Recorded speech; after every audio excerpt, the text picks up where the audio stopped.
Good evening and welcome to another episode of The Adventures of Rescue Rick. Today we're in the middle of the Southern California desert, and as you can see I'm standing in the middle of a road. Well, this road actually used to go all the way down towards those hills, but the road has been consumed by the sand. But not only did the sand consume the road, it consumed the homes that were actually built out here. There's actually 6 homes that used to stand over here, and they're still there, but they're covered in sand. I do apologize for the wind noise because it's very windy today. So let's go check it out.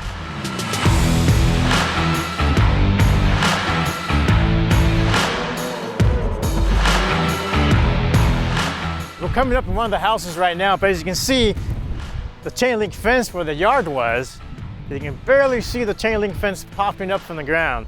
But this is how high the sand has come up. All right, so here's one home.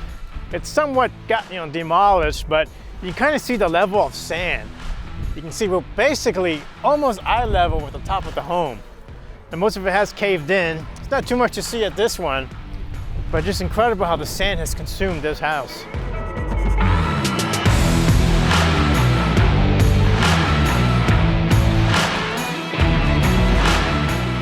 As you can see how the wind just moves the sand so quickly that my tire marks that I just did a few minutes ago are almost covered in the sand. In a few more minutes, you won't be able to see them. Kind of explains how these houses have been slowly swallowed up by the sand, just the way the wind just blows the sand everywhere.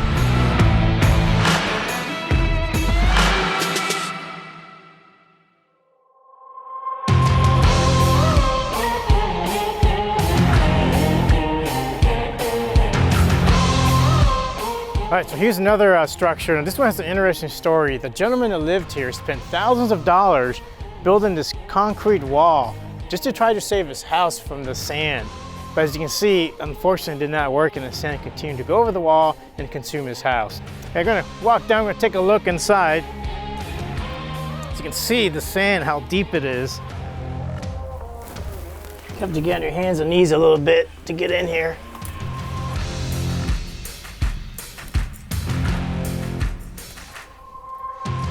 You can tell this used to be the kitchen. There's the old stove top, there's the oven, still some items left on the shelf. It's incredible how much sand is in here. I mean, the ceiling is right here, and I have to kneel down. But it's incredible how the sand had just taken over this whole kitchen area. You can even see the top of the refrigerator right there. This was the living room area. You can still see the old entertainment center. The dining room is probably over there somewhere. I can only imagine what's actually underneath this sand. It's unbelievable seeing this, how the sand had just overtaken this house. Here's the old bathroom, sink still there, shower still there. And it's unbelievable. This used to be a bedroom. Just look at all that sand and how it just consumed it. And then here's another bedroom here. Not much, but a bunch of sand right now. This most likely was the front entrance. And here's the other side of that retaining wall that this gentleman built to try to keep the sand out. There was this chain link fence, and looks like here's this gate that would come into his front yard. Now the front yard is nothing but sand.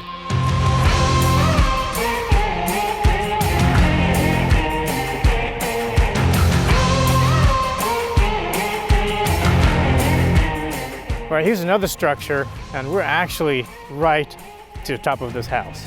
So the rest of the house is actually buried in sand.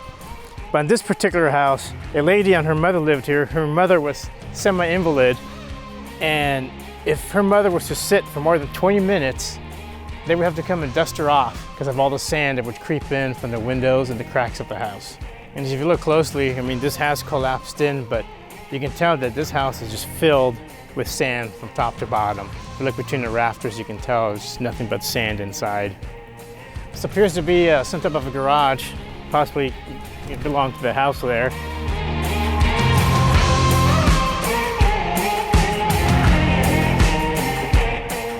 And over here is an old bus. I don't know what the story is with this bus, but it's in good shape. It just looks like it was just parked here and then the sand just took over it.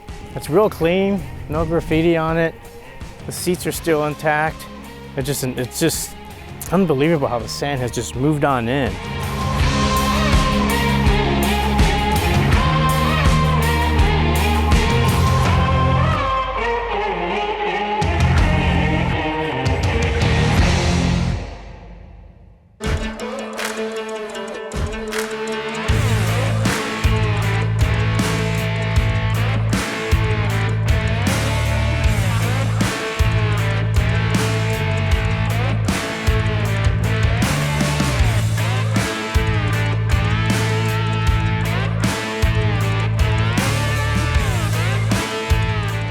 Well, here's one of the last structures here. This was actually a single wide trailer, and this is the top of it.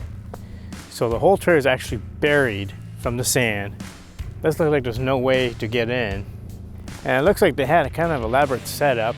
They got like a homemade water wheel there, and possibly a pen to keep some animals in. And there was a fence put up maybe to help keep the sand out, but as you can see, this whole trailer is buried in the sand. Well, it appears to be a camper shell. I'm not sure if it's just a camper shell or if there's actually a truck under there with the camper shell. Well, here's a pickup truck that's almost 100% buried in the sand. You can still see some of the cab, and the hood was left open, but you can't see any of the engine. Most likely it's all underneath that sand. Well, if you're wondering like who would build a house out here, especially with all this sand and wind, it wasn't always like this. Now, there's been a lot of finger pointing in what exactly happened here. Some people blame the county, some people blame the utility workers like the power and water, from them digging and moving sand around. Some people say it's from the residents making the water wells. Either way, it's an unfortunate event. A lot of people lost their homes here. They've all been swallowed up by the sand.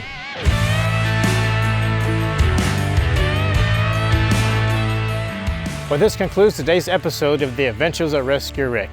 Thank you for watching, and please remember to like, subscribe, comment, and hit that notification bell so you don't miss the next episode of The Adventures of Rescue Rick.